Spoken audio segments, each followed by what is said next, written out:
This message comes from NPR sponsor Discover. Discover will automatically double all the cash back you've earned on your credit card at the end of your first year with Cash Back Match. It pays to Discover. See terms at discover.com/credit card.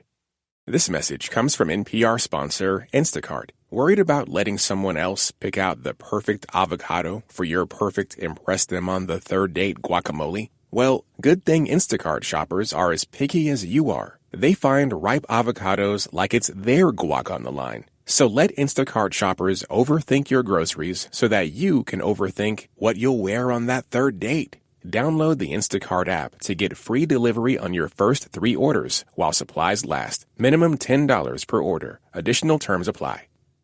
Hey, y'all.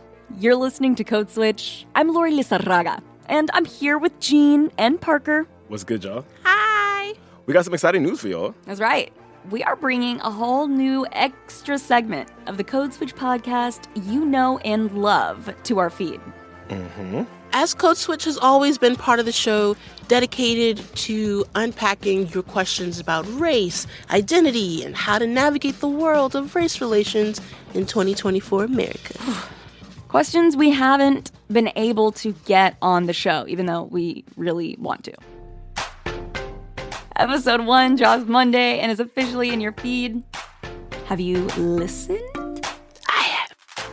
Don't worry, you'll have another chance. We'll be dropping a fresh episode every Monday this fall, right here on the Code Switch feed. Send us your questions on Instagram at NPR Code Switch or email us at codeswitch@npr.org. Subject line, Ask Code Switch. All right, y'all, on to the show. Heads up, this episode has references to suicide. Hey everyone, you're listening to Code Switch. I'm B.A. Parker, and I'd like to introduce a play cousin. She's a producer on NPR's education desk, Janet Ujung Lee. Hey Janet. Hi. Now, the school year is coming up, and Janet, you run NPR's College Podcast Challenge. Yes, that's our national podcasting contest for college students. Students can get creative, explore whatever topic they're interested in, make a podcast about it, and share it with NPR for a chance to win $5,000 cash prize and hear their story on NPR. I mean, Parker, you know all this already. You were a judge last year. I was, and it was an absolute pleasure. But Janet, you're the one that goes through hundreds and hundreds of these. So give me like the full range. What are we listening to? What are these college students making podcasts about? Yes, I do listen to hundreds of these. There's usually a range of stuff: personal essays, family stories, lots of really strong local reporting, investigations. And last year, we got a lot of entries on climate change and youth activism. So it kind of also gives me a sense of what young people are thinking about each year, which is cool. But then again, it's not all serious stuff. Right, I remember there was one about how people drink their coffee. Sorta, Parker. It's not just that, but it's about the way that people stir their coffee. Oh, that's right. Yes. Like a tornado. With my finger. In circles. In circles. In circles? Just a circle? Yeah, a little circle. Yes, in a circle. You scoop from the bottom to bring it up on the top. But yeah, from our standouts, there was also a mom in her 40s who'd gone back to school and interviewed her son for her class assignment. For me, it's very inspiring to see you going back to college, because you're proving that no matter how many times you may let go of your dreams, you can always get them back and you can always follow them. You're creating a Another student reported on book banning and interviewed the president of Moms for Liberty. But the grand prize winner we're going to talk about today, Parker, was a story about a young man's experience living with a rare mental health condition. So in today's episode, a young college student invites all of us inside his head. Because he wants us to understand the voices that he hears. I'm not dangerous, I'm not crazy, and I'm not delusional. No, you're not. I'm just one more guy with a mental health condition living with it. Stay with us. Support for NPR and the following message come from Indeed. You're driven by the search for better. But when it comes to hiring, the best way to search for a candidate isn't to search at all. Don't search, match with Indeed. Join more than 3.5 million businesses worldwide that use Indeed to hire great talent fast. Get a $75 sponsored job credit to get your jobs more visibility at Indeed.com/codeswitch. Terms and conditions apply. This message comes from NPR sponsor Discover. It's good to share helpful knowledge, so here's a tip that could be doubly helpful. Discover will automatically double all the cash back you've earned on your credit card at the end of your first year with Cashback Match. That means you could turn $150 cash back to $300. It pays to Discover. See terms at discover.com/creditcard. This message comes from NPR sponsor REI Co-op. For the next half minute, REI wants to remind you that you can't make more time, but you can make the most of it by calling timeout. Timeout on the algorithms, comfort zones, and life on autopilot. REI believes that getting outside is the best way to get out of our routines and instead find new routes. When you're ready, they have the gear, clothing, classes, and advice to get you started. Visit your local REI co-op or rei.com/opt-outside. So, Janet, this podcast you've been talking about, it's part of this big competition at NPR. Yes, it's called the College Podcast Challenge, which is a project I run with my team on the education desk here at NPR. It happens every fall, beginning of September through the end of the calendar year. So you can work on something this semester in school, or if you don't have time, you can do it over winter break. So what we're going to hear today is this year's winner. The grand prize winner. Yeah? Remember that conversation? What conversation? You won. Oh my God. The winner was Michael Vargas Arango. He's now 22, starting his second year at Miami-Dade College. You called it. You knew it. And Parker, I was actually with him when his mentor, Professor Emily Sendin, announced in her class that he won the whole thing. Oh. And he's an international student from Colombia. The country. Yes, the Republic of Colombia. Medellín, to be specific. He moved to Miami just 2 years ago for college. And he made this podcast for his Intro to Communications class, where his professor mentioned the NPR contest. He entered, and here we are. Estoy sin palabras. I'm sorry. And his podcast was about his life. Memoiristic? His podcast is called The Monsters We Create. It's about growing up in Colombia, being diagnosed with a rare mental health condition as a teenager, and how that's impacted his life now. So listeners, if you're able to, I'd suggest wearing headphones for this bit. Without further ado, here's Michael Vargas Arango's podcast, The Monsters We Create. Michael. Why would you tell them I exist? They won't understand. They're gossips.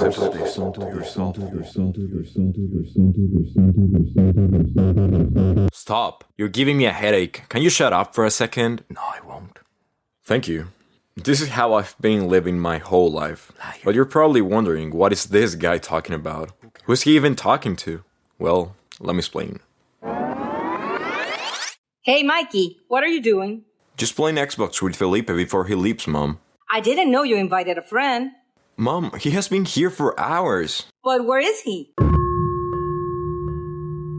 I will never forget the look in my mother's eyes when she saw her son playing with his invisible friend. I'm Colombian, so you can probably imagine what the reaction of my Colombian religious mother was. Este niño está poseído. This kid is possessed. No, you're not. Yes. My mom took me to the closest prize she could find, trying to figure out why her kid would talk to a wall. Whoa, that was me. She thought I could see ghosts or something. But hey, don't get me wrong. It would be a super cool power. Yeah, it would. But no, I can't see ghosts, sadly. My mom had no choice but to take me to the doctor, who told her I just had an imaginary friend. No, It will disappear as the kids grow up, he said. No, it won't. Well, according to multiple studies, imaginary friends usually appear at the age of 3 and disappear when the kid is up to 9 years old. But mine did not. Real. At some point, the way my mom thought I was crazy made me actually believe I had some supernatural power. But again, I don't. Yeah, so, it's just crazy, man. If I can't see ghosts, and this is not an imaginary friend anymore, what is this? What is wrong with me? What do you mean wrong? I visited different psychologists and psychiatrists. I had multiple tests that I can't even remember their names. They even scanned my brain. And it seemed like they finally found my diagnosis. I have a schizoaffective disorder. This bad or good news really shocked me. I started spiraling into the darkest times of my life. But why? I finally got to know what was wrong with me. Why should I be stressing about this? Well, this is why you're listening to this podcast right now. Society has a wrong picture of what is having schizophrenia. I also grew up thinking that schizophrenics are dangerous people, they're crazy and delusional. What am I supposed to do now? I am one of them now. Am I crazy? Well, the answer is no. I have lived a life just as you guys have. My imaginary friend faded away one day, but here. I can still hear him talking to me. Here I am. These voices that one day I thought were just intrusive thoughts, it was him. And nothing has happened. I am not dangerous, I'm not crazy, and I'm not delusional. No, you're not. I'm just one more guy with a mental health condition living with it. The reason why I'm telling you all this is I want people to be aware of the damage they could provoke to people with mental health conditions. But for this, I needed to know, what do actually people think about people with my condition? I randomly chose college students from Miami-Dade College to find out what were their initial thoughts about schizophrenia and how they would describe someone with this condition. They're nice. They might be going through something, so they might be a little crazy. And OCD. Delusional, imbalanced, and scared. So, a lot of voices in their heads, I guess. Voices in heads, yeah. An individual may be feeling scared, anxious, or worried. Relate schizophrenia with is crazy, psychotic, and scary. Then I asked these students what would they do if they were told that there is an schizophrenic student on campus. I have realized that sometimes they may be a little dangerous to their environments if they do not take their meds. I wouldn't really care, honestly. This doesn't really affect me. I don't personally mind if someone is schizophrenic and on campus, as long as they're not putting anyone in danger and, as long as they're not disrespecting or harming others. If that person is not having, any issues, I don't mind. What am I going to do? Nothing. But then if I try to help the person and, the person is being violent or, the person wants to hit me, I would get out of the way. I would be really scared, and I would probably call someone or call public safety because I would not feel safe.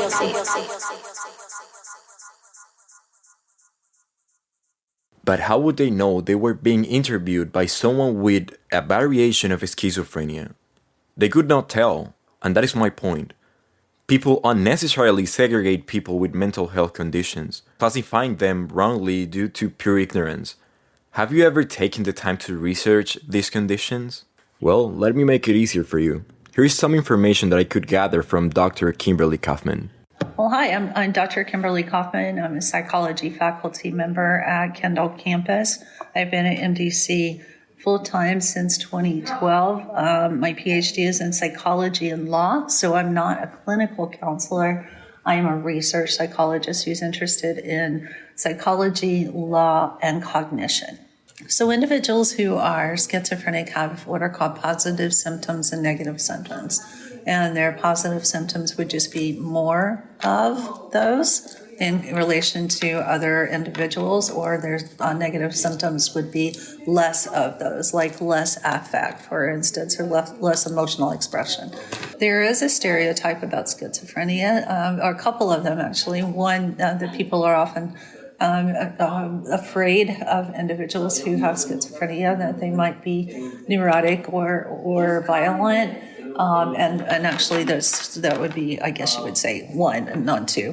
There are very rare cases in which someone is violent with schizophrenia, and there are other cases in which they're actually more passive. They're also try to avoid conflict, and they just want to be kind of in a comfortable, safe space. A research study made in Istanbul, Turkey, found that people with certain mental health conditions are more likely to develop others, such as anxiety, depression, and poor social skills, due to the isolation and bullying. People segregate and mistreat what they don't understand. This is proof of how social acceptance influences the development of an individual. I do not want anyone else to feel like I did. I felt rejected, and I felt like something was wrong with me my whole life. I invite whoever is listening to this, you probably know someone with a mental health condition. I invite you to support them, accept them, and encourage them, because isolating does everything but help. It seems like I'm running out of time. I appreciate you all who got to this point. People and the world need more nice human beings. Thank you for listening. My name is Michael, and I have an schizoaffective disorder.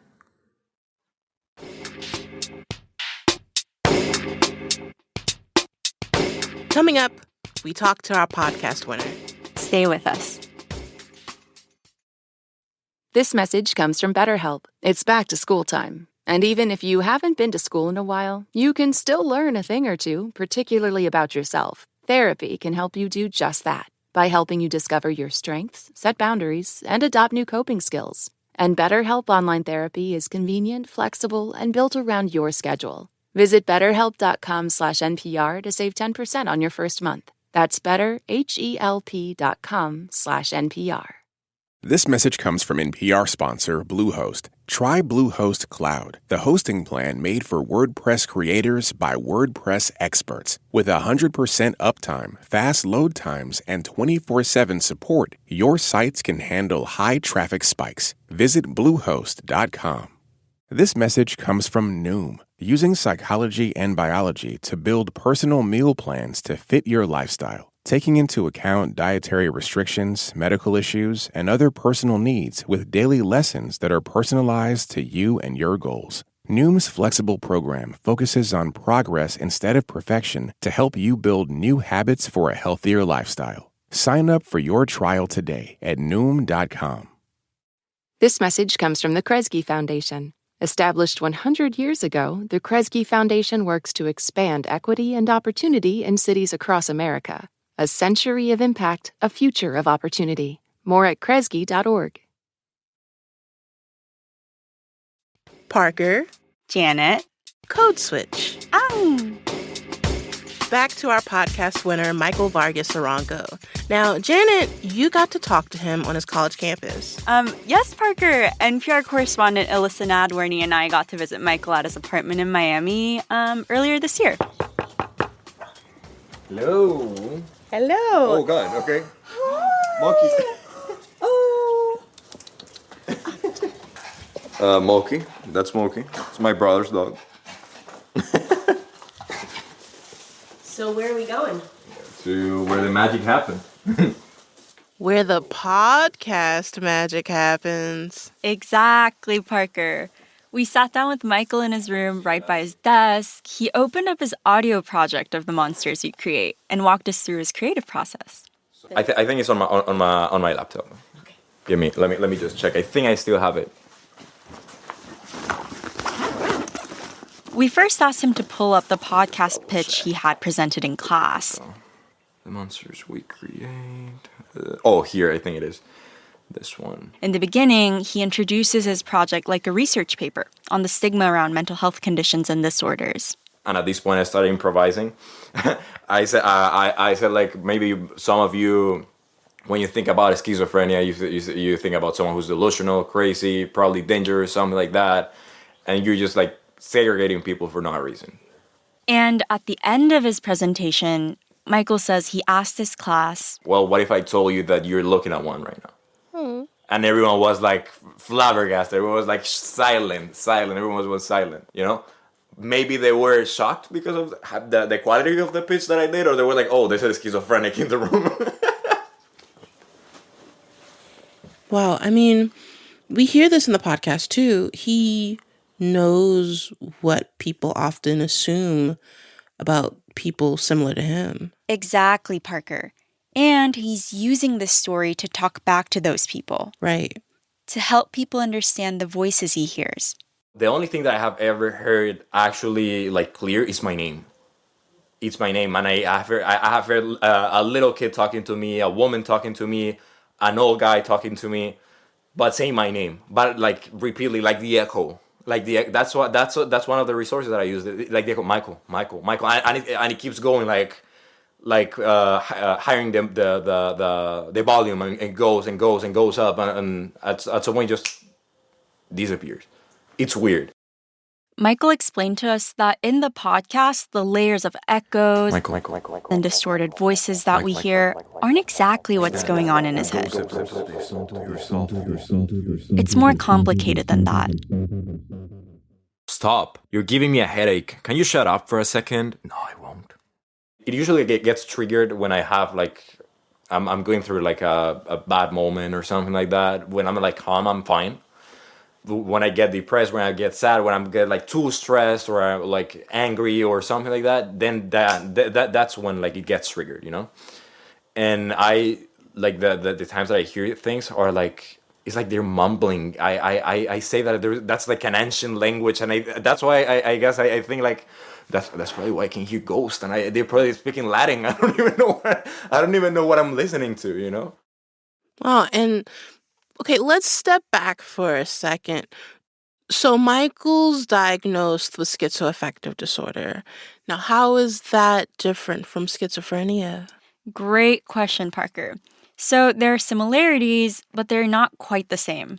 Those who have schizoaffective disorder do experience symptoms of schizophrenia, like hallucinations or delusions, but it tends to be episodic. So rather than hearing different voices in his head all the time, Michael would recall specific memories or situations that didn't actually happen, like playing with a friend that didn't exist.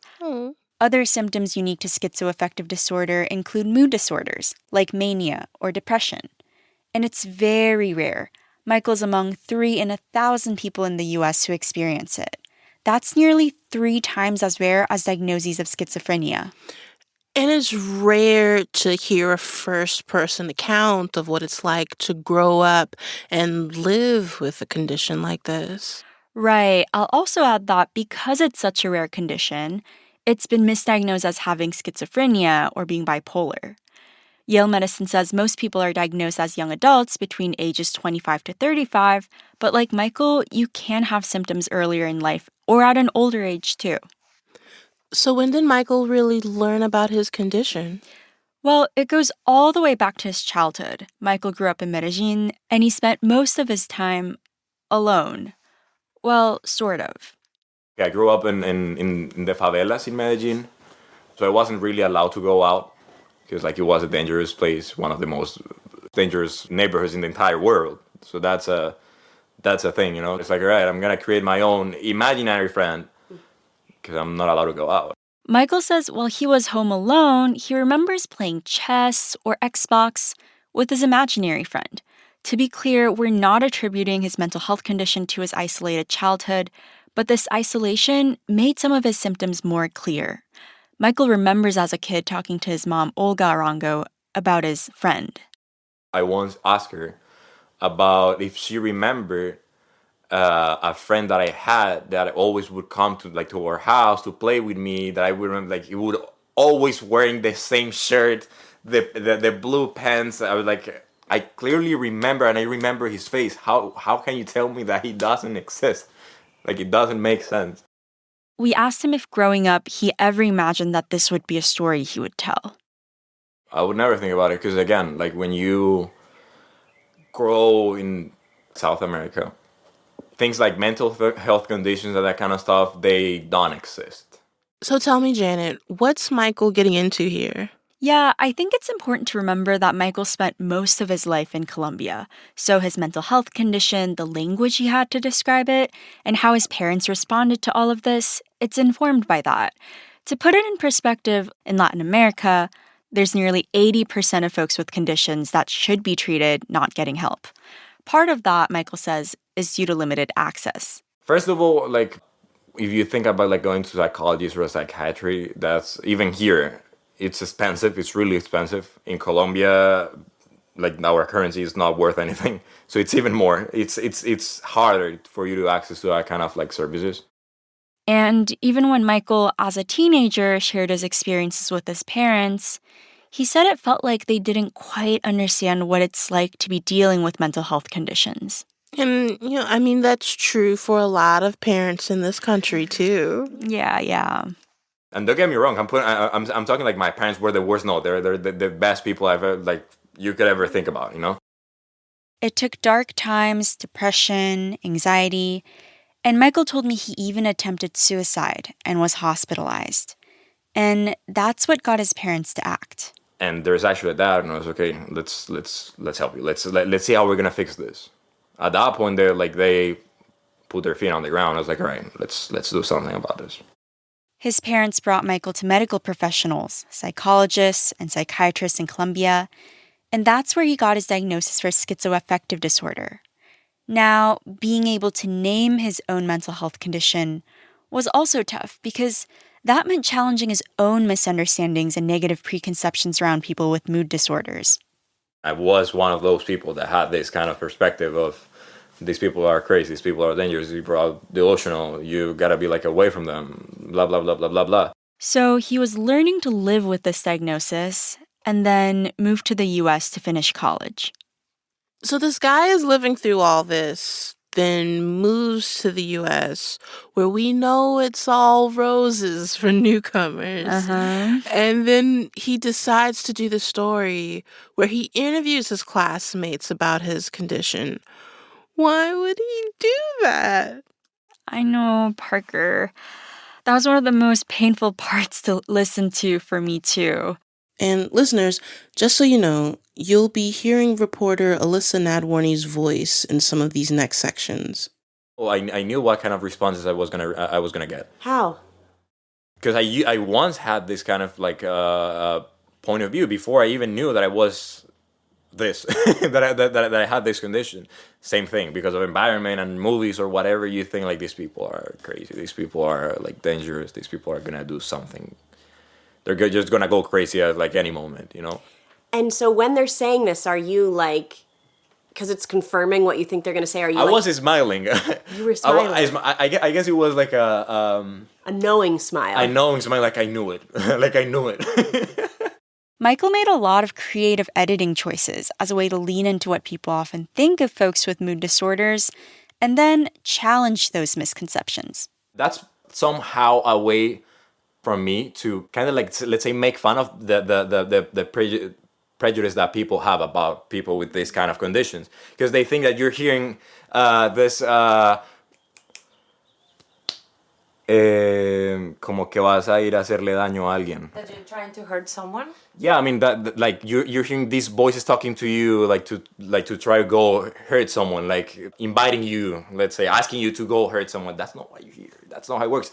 And that's why I have this like annoying voice on the side all the time talking and saying, oh, you're not like that. Oh, you're not. So that kind of stuff.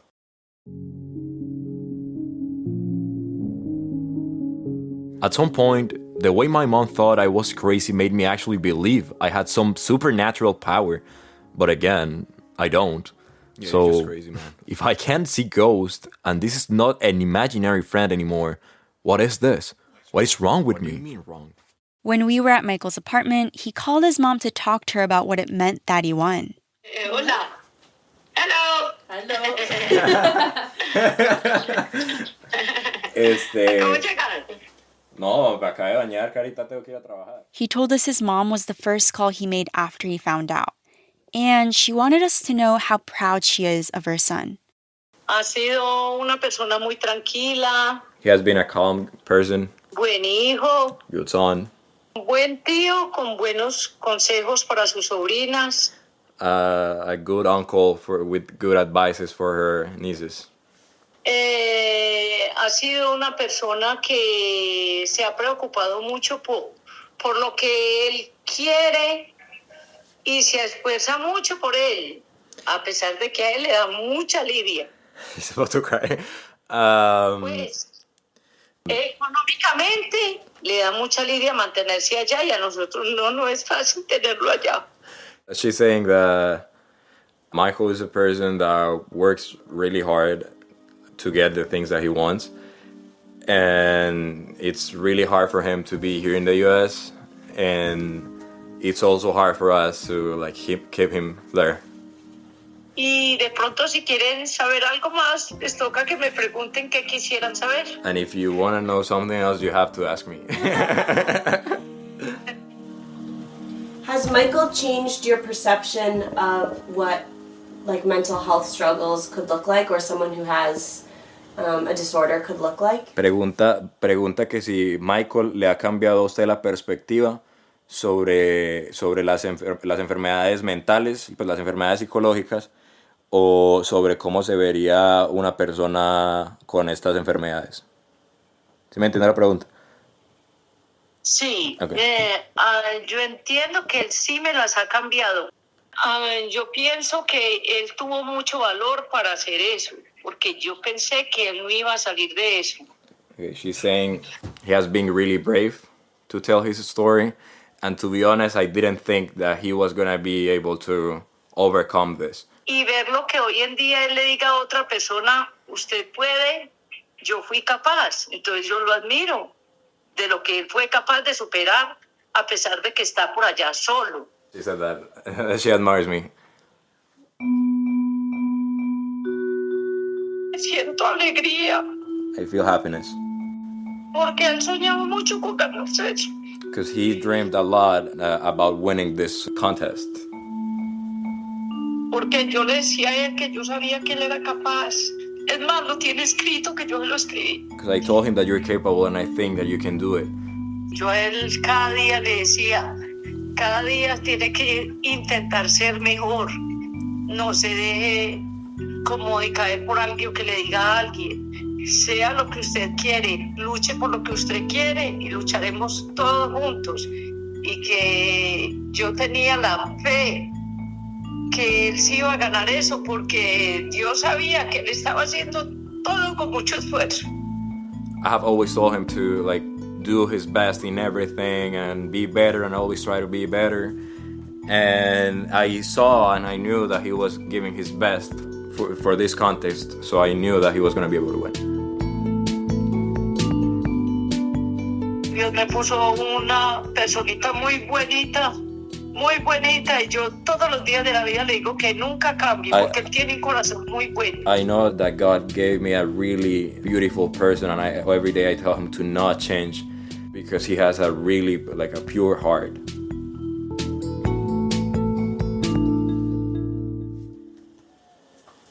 Listo. Thank you so much for talking with us. Que muchas gracias por hablar con nosotros. Gracias. You cry. Chao. Hágale pues, ma.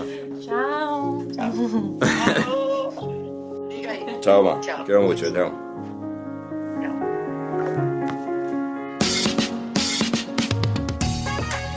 And that's our show. You can follow us on Instagram at NPR Code Switch. If email is more your thing, ours is codeswitch@npr.org. And subscribe to the podcast on the NPR app or wherever you get your podcasts.